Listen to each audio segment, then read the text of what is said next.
Mote balandia Canal Congo Télévision, balandia CKTV, balandia Radio Liberté Kinshasa, puis balandia biso na zela internet. Et l'autre côté pour l'émission spéciale, co-présenté on de Konangai aujourd'hui na plateau pour mon canatien de Mario Ambongo ya Canal Kin Télévision, site où la actualité na mboka na biso Congo démocratique, actualité politique, ba question sociale toucher population na biso, oui ba député nationaux. Provinciaux peuvent avoir eu plein de vacances parlementaires, la circonscription électorale va monter makambo de Kinshasa, nous sommes les autres occupés bana Congo, et la makambo de embouteillage, et pour la saut des moutons, les autres ambulatés, makambo de bibembe, il y a victimes, il y a inondation, il y a pluie, c'est là que nous avons Kinshasa particulièrement, il y a d'autres émitteurs qui va monter. Pour mettre ma solo dans la émission, il y a mon canal auto yambi sous pour la mbalade sous ya oyo mon mboka Daniel Mbao Sukisa azali député national, azali avocat, azali secrétaire national, atali makambo ya justice okati ya lisanga munene ya mouvement de libération du Congo, azali pe molakisi ba casquette ebele, mais lolo tozo ya mingi président na casquette ya ki député national ezo résumé makambo ebele. Député national, honorable Daniel Mbao Mbote. Mbote mwana mboka Jean Médard Liboso. Et puis Mbote na mwana mboka Mario Ambongo. Mbote honorable Namoni ou dévancé déjà présentateur du jeu. Merci beaucoup. Merci Jean Médard. Mbote na bala news sur Canal Congo et puis à Canal Télévision.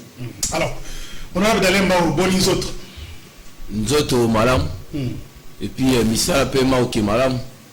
Kaka ndenge la fois passée tozalaga na yo, je t'avais fait des promesses fermes que si jusqu'au dernier étrangement na kobunda kapo na peuple congolais pe na bundi, je crois que na kati ya émission auto décortiquer bambano auto une tumba auto to s'engager kinango auto prêtaki serment liboso na yo quoi. Tout à fait. Na émission le cas qui que bon évaluer bisoti émission koya, vous allez voir les résultats. Alors, tant que l'objet nous autres ça va, apparemment ça va, mais bato bazola na lemba bazola na commune à Kinshasa honorable azara Kinshasa ou azana bisote parce que awa bato bakokolela mongo ezate salaire ezate makamutu komi difficile à Kinshasa.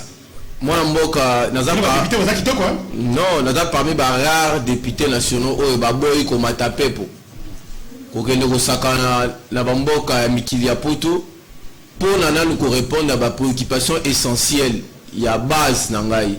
Ya bana Kisasa, ya bana Mwamba, ya bana Ngaba, ya bana Lemba, ya bana Kisenso, ya bana Kingabwa. La banza la fois passée, tout le bec makama ba inondation bambula ou kozia ki ba bibembe mingi ba kenda ki batika ki question là pendante. Na bisa bino que toujours qui initiative na cadre là le sujet tout seul na kati ya masolo émission na biso ya mokona lelo tozoli be makambo ya mbula betaki ba inondation salemaki ba victime ba corps est-ce que kundamite ozalaki derrière le dossier très actif un dossier mobilisaki ba jeune pour ko revendiquer ba droit bango ya population na niveau ya circonscription électorale na yo tokolobela yango na émission tokolobela makambo ya dissolution ya probabilité de dissolution à l'Assemblée nationale est-ce que président république ako dissoudre yango comment ko dissoudre yango tokolobela makambo ba institution mboka ba tutu bazo ba makambo ba réforme institutionnelle ba réforme ou tu as une initiative risque de déposer pour ça l'initiative proposition à loi c'est vrai dans la compétence comme député national oui ça biso assurance qu'est-ce qui est jeune na fonctionnement cour constitutionnel et l'eau na kati ya masolo ya mkonelo Mario Ambongo. En tout cas honorable na sepeli mingi ndenge to yambio lelo na ndeko Jean Médard ngaya moyena balango na niveau circonscription na tomonaki mbule betaki makasi pe bat bakufaki lelo oyo ça sur état de lieu il y a suivi il y a onoso expliquer est-ce que bakunda ki bibebe et ça va nini situation à base non ouais to bana na problème au état li bibembe je pense que na mataki na krenu bomona ki na ganga ki na kenda ki na etando ki na kenda ki na top Congo na radio na organiser qui même marche na quartier qui Milivulu et botaki mbuma lobby na ngwe e umelaki te ministre de l'intérieur akamata ki bibemba kaska la gina ko kunda bien que ngai na apprécié quitter manière wa kunda ki bibembe wala lokola ba fausse commune sans honneur alors que constitution dit que la personne humaine attaque comme elle est sacrée hein ça veut dire que la famille va être courante non mais azubongo organiser funérailles moko collectif.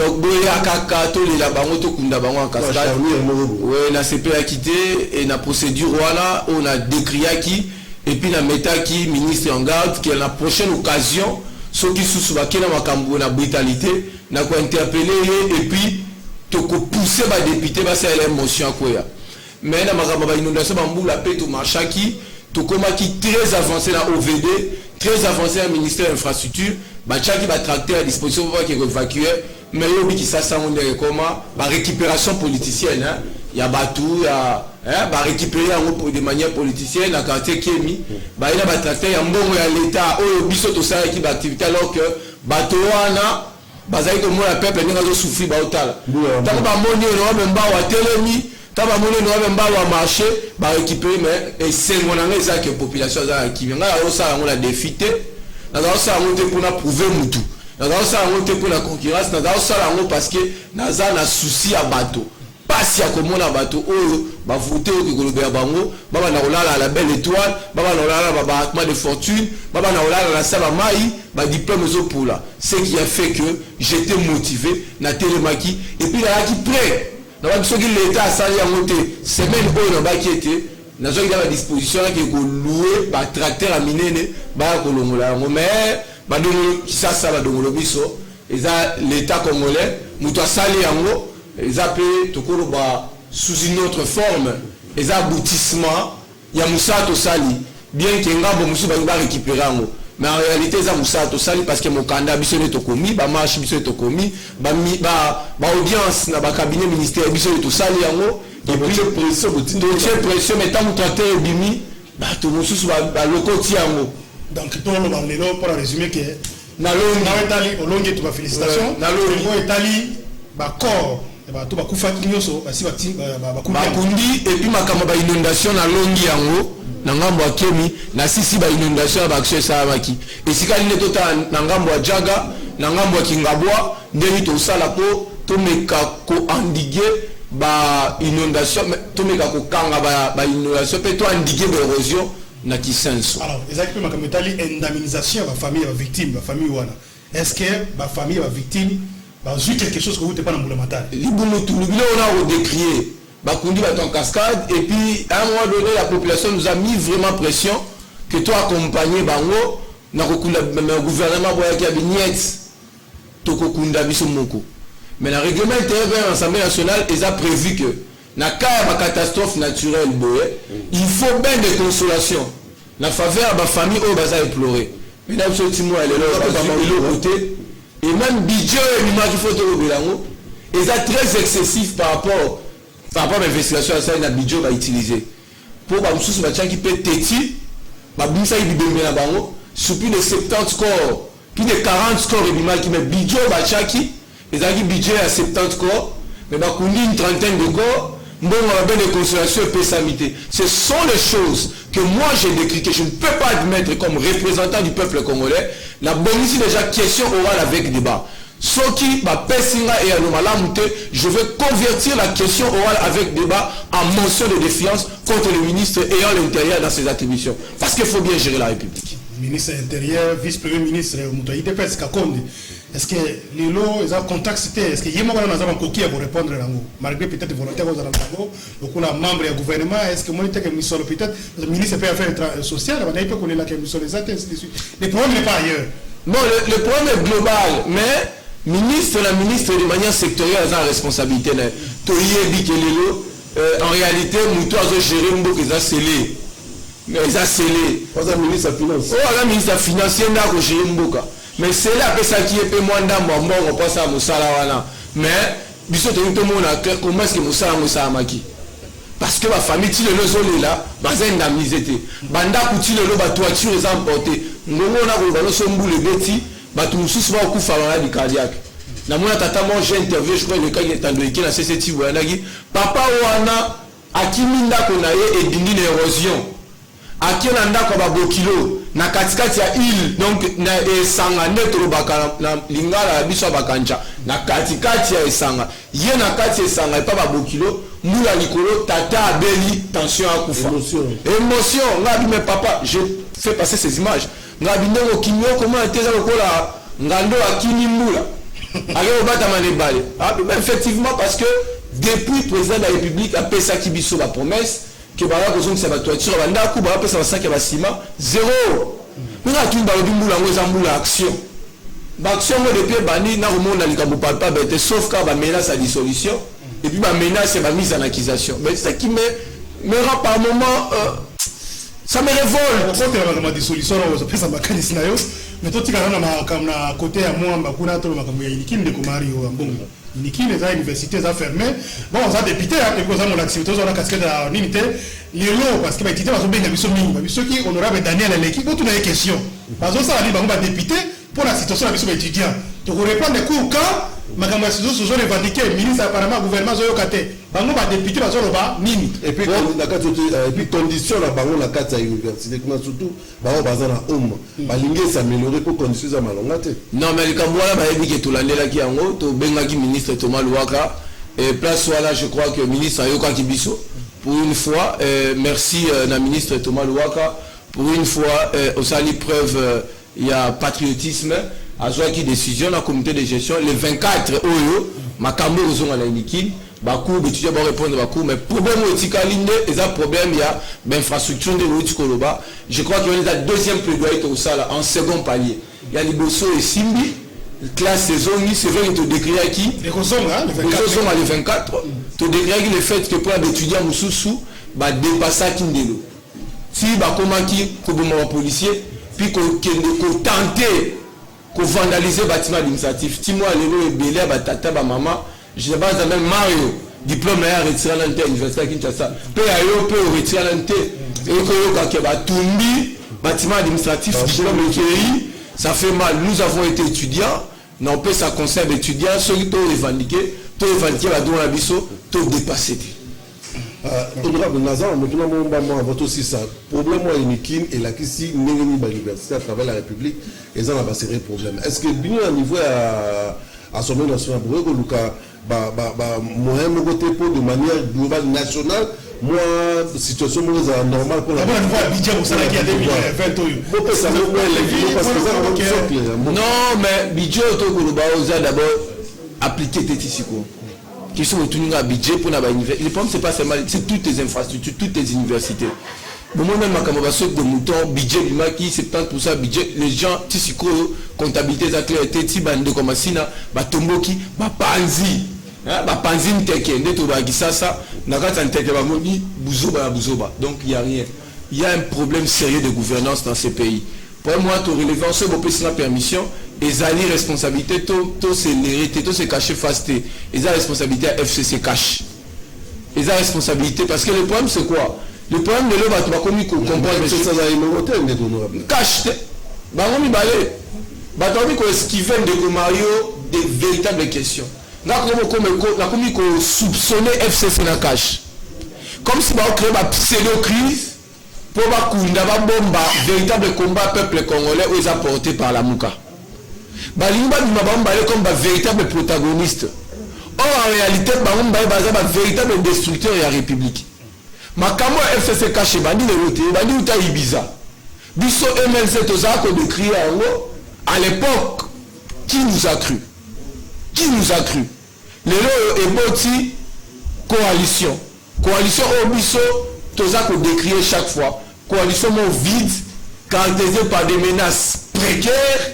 À un moment donné, des menaces vides, le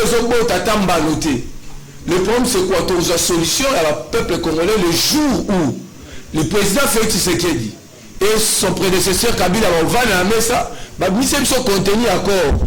Ici, ils sont et là, on kanaki.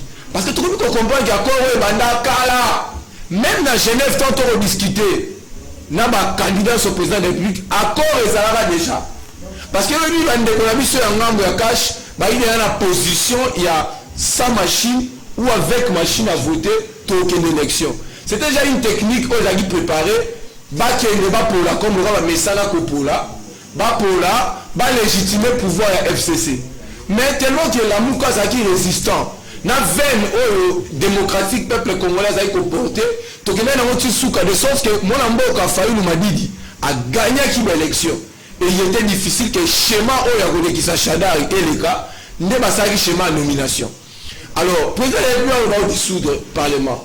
Nous avons sur le plan politique, sur le plan juridique, on peut si la réponse est belée, on a yoka afandi. Monsieur Mikoti, si on a dit avant de côté, on a pas tout ça, on peut savoir mécanisme, on est allé embouteillage, les moutons à Kinshasa, comme il y a président qui a média, a PC version, ministre de la Finance, a PC version, technicien sur le terrain, a PC version, moule type bêta, tout le monde m'a dit bimi, va ouvrier, va aller renvoyer la congé technique. Alors, c'est comme si les autres pour qui peuvent député parlementaire.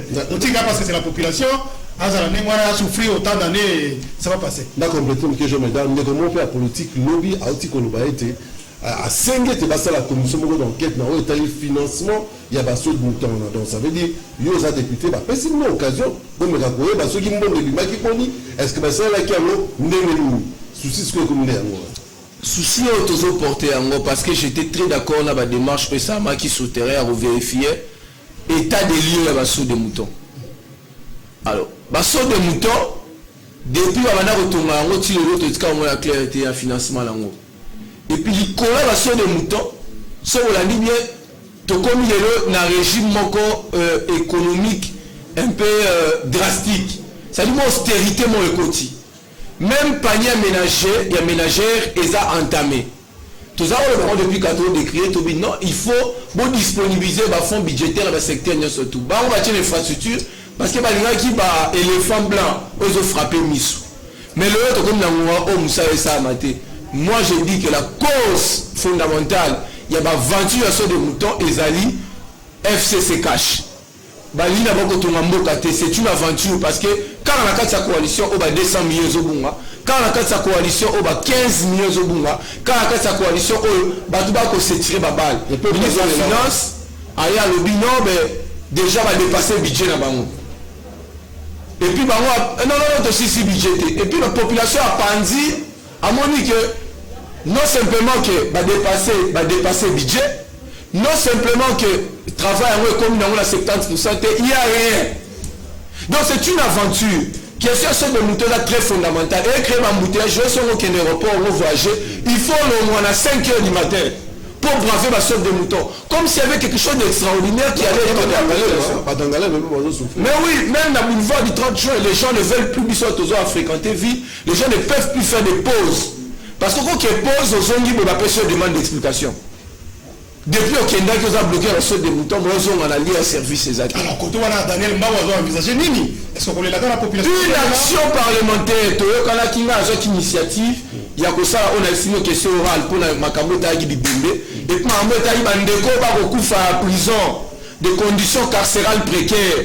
Makamota va sorte de moutons, j'accompagne l'action, mais il y a un collègue, je vois Neko Ados Nombassi. Nous sommes ensemble avec lui. J'accompagne l'action parlementaire à contrôle. Il y a une session, une session chaude. Soit chaude par rapport à l'action à contrôle, mais par rapport à la menace qui est-ce que dans la session, il y a session à dissolution, toute la session à mise en accusation. Tout c'est là. Tout quand tu passes à dissolution, il y a une position des animes. Les président, on se met na dissoudre. On se met article 165, 148. Donc, finalement, il y a eu le député national, membre, secrétaire national, à la justice, droits humains, au cadre de MLC. Position à yo, ils alignent pour ma campagne. C'est quand on a pays à l'Assemblée nationale. C'est des emplois qui étaient à la député, beaucoup mieux n'a point commun que toi. C'est pas bien. Dissolution, est-ce que c'est possible? Préciser Mambo, quoi, on a déjà 2 mois impayés. 2 mois impayés, et puis titre aux abouillés, titre de voyage exaté. Peuple foyer Barango, toujours supporté pour la population. Bon année tout ça la maladie mais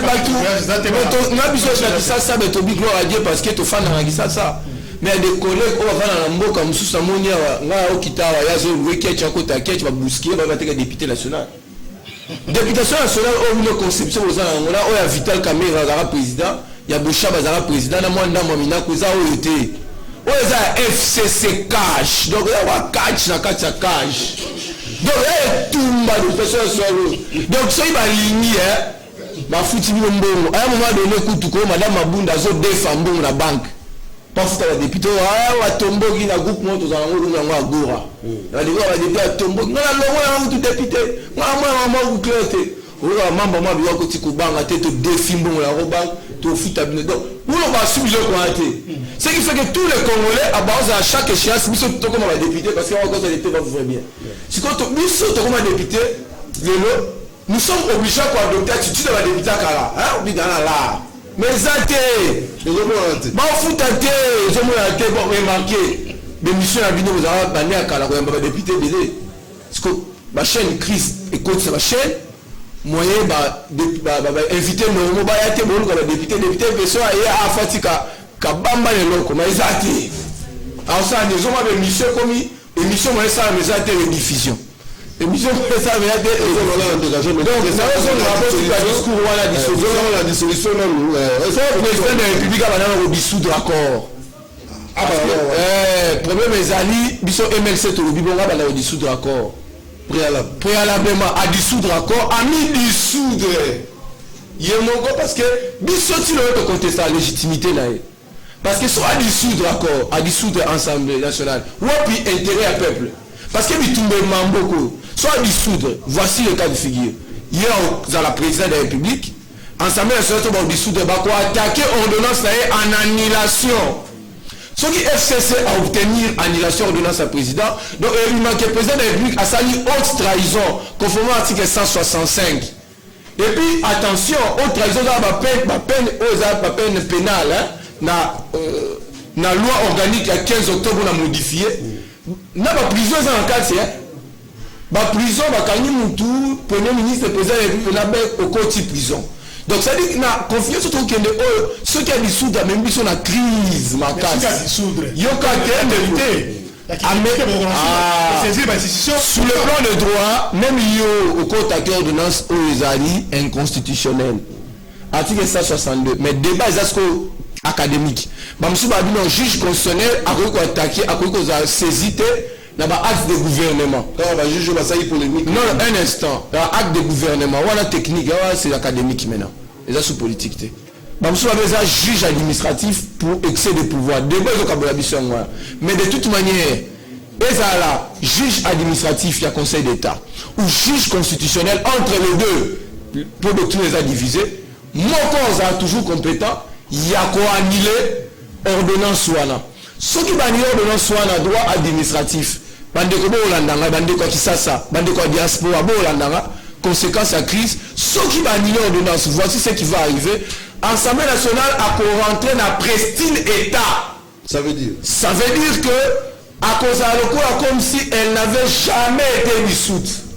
parce que annulation en cette matière est opéraka ex tunc ça veut dire que est rétroagisaka au sommet de la au tout faté bali ba boni on s'amène sur des assassins on sait quoi et pour les gars on sait quoi donc ça veut dire que malgré même quand ça va être kufaka alors tant que assemblée nationale rozonga ba mission de notre ami et viola qui a va annuler on sait que ça hauteur trahison allez mbala moko ba organiser congrès ba tu va voyater na congrès sur mes ba député IDPS ba voyater pour le président de ça dissoudre congrès illégal mais ba mu nda convoquer na moi tambo mwamba ba convoquer congrès mais so biso la muka na ba bêtise ko to ça attitude na biso tu répondre to kende congrès dans tout on va na parler to bino to tika bango basaka na Congo non il faut les accompagner dans la crise toko kende un instant toko kende congrès toko kende otina suka attaque to ba que président violé na constitution té biso to ça le droit to côté lié mais FCC majoritaire a établi responsabilité et puis après tambo mamba comme président intérimaire pour 60 jours. Taka de figure on aura un président qui a dissous mais déchu, un président qui passe comme intérimaire mais contesté, un président légitime et élu, Martin Fayou, la question rentre sur la table, et un quatrième président autoproclamé né Monasemi. Voilà, c'est notre coup d'arrêt. Ça veut dire que tu comme président de la Far West. Nous avons et Tumba Azoé Banate. Ce qui fait que tout le monde non, tire notre attention, bateau la dissolution, non, la mise en accusation et profiter à tout le monde. Et puis, que ce soit des aventures, ce qui fait que le discours à chef d'État, dans Londres pour la dissolution, pour moi, chef d'État a dit que Akoko Kanae qu'on dissoudre. C'était un discours où les militants n'avaient pas expliqué que je n'ai pas été nommé, c'est moi le président de la République, donc je peux dissoudre. Ce qui Mme Mabou d'un côté va répondre au président de la République, sur le plan cratologique, nous devons comprendre qu'il y a un problème. Ça veut dire que ailleurs il y a un pouvoir de Sikewita. Attends la deal. Comment il y a un deal au dissoudre donc la boyi. Parce que le système autosanango est un régime semi-présidentiel. Mais quand je comprends la volonté. Ah mais Taliban, chacun sa lecture. Mais moi je te donne la perception, la polyscopie génétique de la crise. Pour retenir que le contexte autosanango, c'est difficile. Qui va dissoudre parce que et qu'on peut faire un moment dissoudre. Ceux qui ont dissoudre. Donc mais est-ce qu'on est ça les abel d'Abika nani a gagné mais on a quatre côtés mais ceux qui ont la quatre figure que bah dissoudre tu continuer la mener nos autres tambours là-bas et ça peut être un problème pour qu'on mais en ce moment les gens vont comprendre que le véritable combat les véritables porte-étendard de la population c'est biso la muka toi bisa qui bino voter biso belé na Bujala na Mbandaka na Gemena na Maindombe na Monebitu ainsi de tout voter biso tous la majorité de la population congolaise pour empêcher la velléité c'est vrai il y a une tendance opinion de voter biso mais machine à voter melaki voyez ce qu'a to commis donc ceux qui va niquer la logique à dissolution la solution donc crise toi no matin tongo ka to bata bien sima ceux peut to tikali ya crise madame na singa tongo wa qui coupe ma desukumi 2000 francs sur 2500. Dans la prédisara batu, même ça batu, bon ça a choix malamu. Oh, batu ça a choix na tribalisme. Attention, tribalisme est réglé à mbokate. N'a tout ça a choix malamu parce que sinon t'es tokomi yana. Au milieu de l'époque il y a na Bible, na ça batu avant campagne. Tokomi yana le monde tabendi souki n'ende ko jamais d'argent la nona mbeli. Pour un catholique ya tchana sanya ya fufu. Parce que le relié vous a soutenu na wenze. Pour crise autre okende. Même les pauvres Kabila les aïboutés. Soit on bien on va bien tous un chef de l'État. Comment on a un chef de l'État parce que mbongo on va foutre biso l'Assemblée nationale. On sout comme on va foutre au Kabul la population ni se pour crise au soukana 50 dans la poche. Est-ce que tout le bateau Naïm Sarabatu, j'insiste encore que Tokoliana. Comment Tokoliana? Au monde de la Bible, l'ancienne alliance, crise écoutant ma casse quoi ma soum c'est côté pour y bien élection et l'andaka. Maman Morobo elle est là. Moi l'année balié et comme tout à maman Moussoubalia maman en a boui on a venu pasteur bah qui est paroi non la pasteur quoi qui est paroi ou aller on a pasteur on a député national on a pasteur alors si quoi nous avons décrit situation en tout cas ça ne va pas et puis bisous nous constater que ça ne va pas bon ils ont entreprises privées ou à l'état bon ils ont tout les mal peut-être que pour la population ils ont télématé pour défendre leurs droits est-ce que qu'est-ce qu'il faut en termes de solution pour la contexte politique dans l'Assemblée comme acheter. Solution le photo fan dans la mesa to dialoguer. Auto proposer na accord à Genève. Dialogue auto va insister bien aux arboyo qui beaucoup comme les réseaux sociaux et même ça le dialogue. Tous ça monsieur après ça poste parce que ba ministre au nommé belé baza même na bazo kemba. Je viens conseiller ministre là na défendre c'est pas sérieux. Donc si ko biso peuple congolais a souffert crise FCC cache boche biso tango azoba dialogue bino bon le cas réseaux sociaux va que tout ça poste to boyi je suis pas prêt être ministre d'agriculture ou ministre il y a pas papier tout non la finance dialogue auto luba o les dialogue o to fandi total baka parce que processus comme ça il faut céder le départ tant on est qu'on carte la candidat au bazar qui valable vous avez carté Jean-Pierre Bemba mais le régime tout le processus électoral est construit sur un faux. Vous écartez les candidats valeurs, vous écartez Moïse Katumbi, Jean-Pierre Bemba, Adolphe Mouzitou, pour des raisons inavouées. Déjà, il y avait un problème. L'intention, c'était de fausser tout le processus pour que la population souffre dans le souka. Et en fin de compte, Jean-Pierre Bemba, de sa clairvoyance, Nabanina Naye, Mouzito et les autres, ils ont décidé de désigner un candidat que vous avez contesté dès le départ. Vous avez qui est pour mouche. Vous critiquez, vous avez rebimaté. Toyena, Toyambi, non, bon, c'est là, Fachivit, Azoya. Tout le monde a fait vite à ça là qui plein que le faillou n'a rien faillou.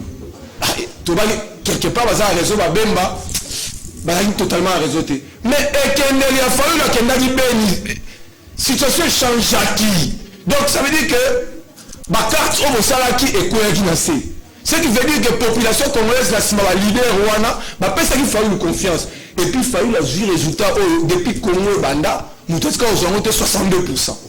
Mais on les a plus que haute trahison, crime ignoble, qu'on y a ta suffrage, la population congolaise. Bah, ça va le voir Georges Biodot, un grand professeur en France, à le bas droit à suffrage, hein, peut-être vous négligez un mot, c'est le droit les fondamentaux de tous les droits. Il y a un sous-déterminé droit d'aller et de revenir, droit au salaire à malamou, tous les hommes dans le suffrage, soit il y a gouvernant, ils ont désigné, bah, élu, ils ont désigné, pour changer le système. Mais tant que vous êtes en bon, donc jamais dans l'Iosso, dans Mboka, Ambongo, Mario, donc ils ont passé. Donc ça veut dire que tu as Kogana, ça veut dire que tu reçois la solution, c'est tant que tu comprends la fondamentale. Nous avons enfin vous allez intellectuels, vous allez politique. Si quand je parle à l'homme politique, vous allez, soit tu es en 1960, tu vas Dakar, tu vas Dakar, mais comment finalement tu retournes en haut, on a ni l'imboule à peser tout ça. Donc tu retournes à Congo dans le vrai. Tu as Congo ce qui, a priori à départ, est positif. Parce que vous voyagez beaucoup en France, États-Unis, vous allez comprendre que derrière la construction, derrière les bâtiments, il y a un grand esprit, il y a un esprit. Vous voyez, c'est l'esprit qui construit les visibles, donc l'invisible qui précède. Et quelle est la vision de l'État congolais? Jamais ton fanda créer une forme de convergence minimale sur la conception de l'État. Quel type d'État? Parce que l'État, c'est vraiment cet appareillage institutionnel fondamental sous pied duquel s'est construit un développement. Le développement, c'est dans l'État. La démocratie, c'est dans l'État. La paix, c'est dans l'État. La croissance, c'est dans l'État. Il faut commencer par réfléchir, raisonner, penser, construire l'État. Et l'autre, ça, c'est tout fandi.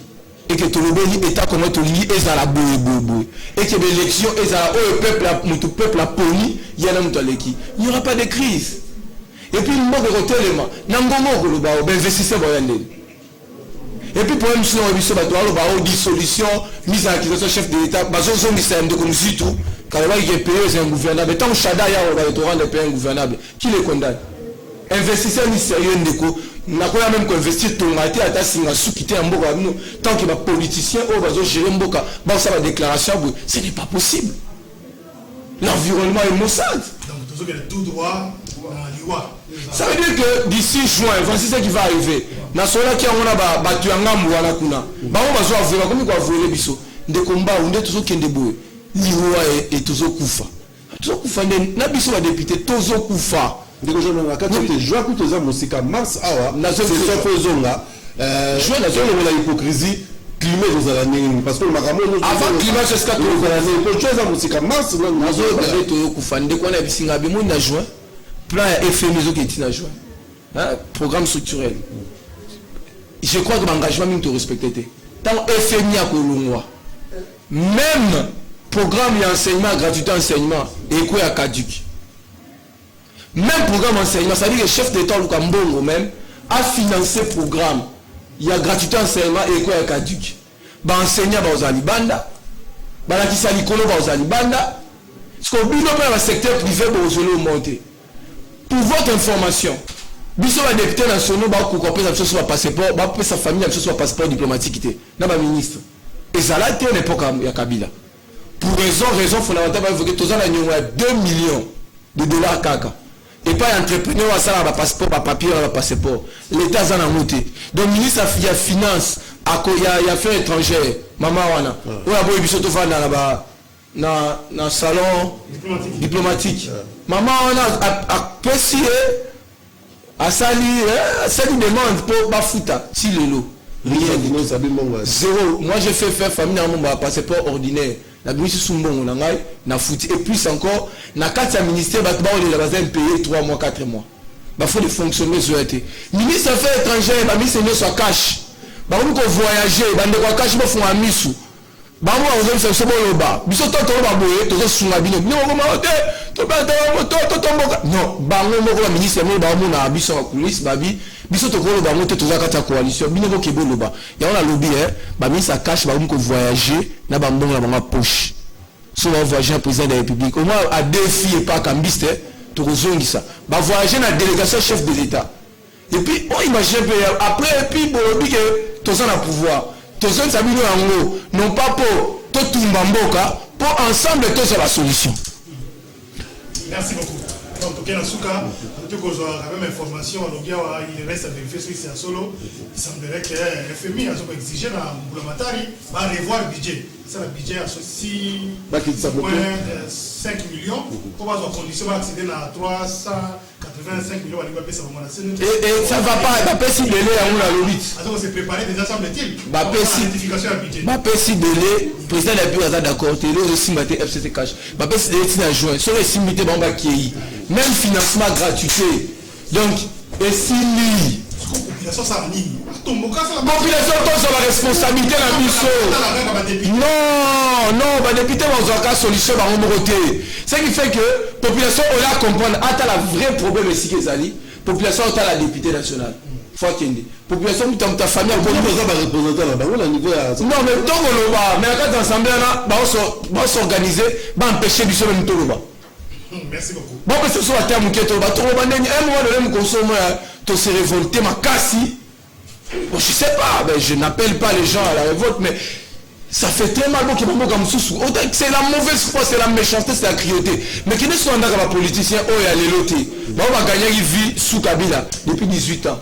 Mais ils n'ont rien envié, à New York, donc tout ce qui se passe en dehors, na Matongé, na Lemba, na Kisenso, na Nji, est à c'est pas possible. Et puis, on va continuer Siko, il y a cash.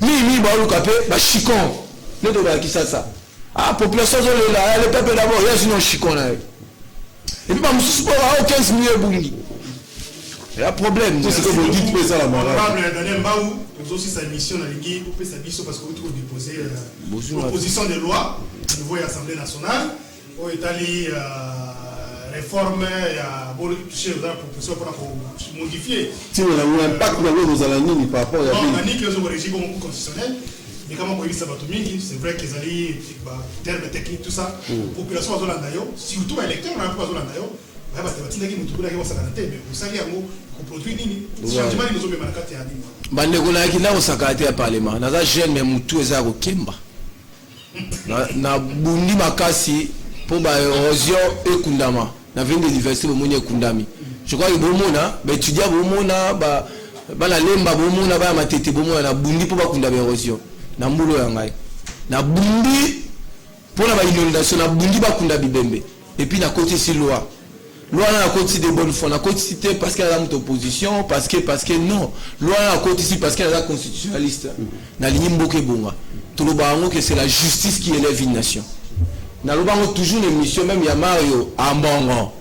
Et l'homme mobile, nous avons un mbala que et ça cadre macroéconomique de restructuration et membre caliboso. Et ça une justice. Fondement en fait. Ouais, fondement. Il y a un des tiers qui vient investisseur à foutre à impôt, il est en sécurité. Na réformer loi là parce que moi il m'a remis un coup constitutionnel. Ben validation à Kanza. On dit la Kanza moi mutoza à 85 voix. Bilo ko wana za to venga le miracle congolais. Attends la Bangladesh c'est ça la maté. 85 voix. On lui attend comme à Dungi mutoza à 26 000 voix. Et puis bah invalider PSili. Tout le monde va blâmer sur mutu bah invalider PT net de Musema oza na njili. A invalider ya bongo yete ba funda EPT mais liste est en obimi congolais zate. Ba sauter. Tout le monde sous route na liste à souka bache biki. Na la député bara obela ba tension ya rotina mbango yango ezaka pour la contentieux électoral même contentieux de constitutionnalité tous les types de contentieux. Il faut cour constitutionnelle dans la bonne cour constitutionnelle. Bah juge à cour constitutionnelle, je vous aime tous bien. Vous êtes mes aînés, je vous respecte. Je n'ai rien contre vous. Proposition de PCA Moussalo Batiningato restituer l'institution. Chef de l'État le qui était photo restituer l'institution Nyonso. C'est lui déjà nous la côte loi. révision constitutionnelle c'est ça nga au la loi ya mon rappel nga mon rappel ya cour constitutionnelle na consi loi na consi système ya appel na cour constitutionnelle na matière électorale des innovations ils ont renversé le paradigme qu'elle saignait bon bah tant que constitutionnel bah et bien système ya autres dans la cour constitutionnelle une juridiction spécialisée qui statue en premier dernier ressort et puis bouleverser l'article 168 de la Constitution. Donc, révision là encore, il faut bien appeler révision l'article 168. Il y a la Constitution du 18 février. Alors, pour toi comprendre, ça veut dire que tout compte ici appelle les Nyoba, ceux qui sont condamnés au premier degré, il faut qu'il y ait un deuxième degré. Au coup, quand la même cour, non autrement composé, tout compte ici chambre de filtrage, Bobi qui court à un bac qui plus de 1443 dossiers. Le dossier c'est papa Fundae a Fundi, maman Fundae à tous ces dossiers là, cours aux acquis manifestement irrécevables. Nous savons que c'est écarté la compétence à cours faut évacuer à la première semaine pour cours à dépasser délai à traitement contentieux électoral. Donc quand ici même élément mounène de changer procédé à désignation d'un juge. Donc le juge va nous mentionner dans le groupe parlementaire de mon côté. Et ma voix m'a commencé de donner le système avec tirage au sort comme obligatoire. Pour le juge m'a commis ceux qui 3 ans pour qui on va organiser le tirage au sort, on va pousser le jugement démissionner. On va dépolitiser. Il faut dépolitiser le pouvoir. C'est hautement politique. Non, hautement politique, il y a un politique, ça veut dire que les institutions ont réglé le contentieux politique. Il y a un mot fort à la politique parce qu'il y a juridictionnel. Dans mon qui modèle, on s'inspire dans banani, on s'inspire dans le modèle ébélé. On s'inspire dans le modèle allemand, dans le système à chambre à filtrage, et puis obligatorité à tirage au sort. On s'inspire dans le système ébélé. Je crois que dans le jour qui vient, tu as une mission très élaborée. Tu as expliqué en population congolaise, pour accompagner la proposition où ils ont Abino. Vous avez droit à une bonne cour constitutionnelle. Ils ont engagé à FCC cacheté. On a la ligne réforme, on a la ligne. Parce que il faut président de la République élire un suffrage indirect. Sous un suffrage universel, direct, mais un scrutin majoritaire à des tours. Proposition à FCC cache. Bon, biso peut tout la mouka, tout ça, quand la discussion, tout ça, proposition.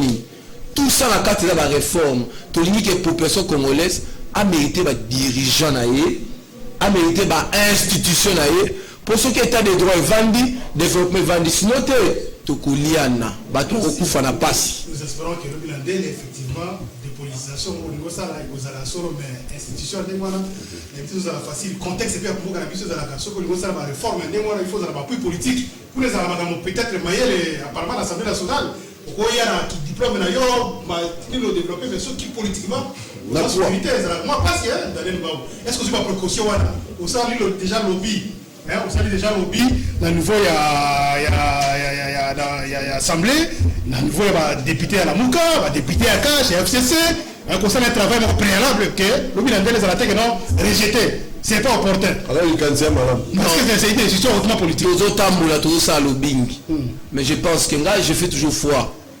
Que homme politique au bazar parlement bazar pour la population congolaise. C'est la grande option dans les faits. Ceux qui bazar pour la population congolaise proposition de leur collègue.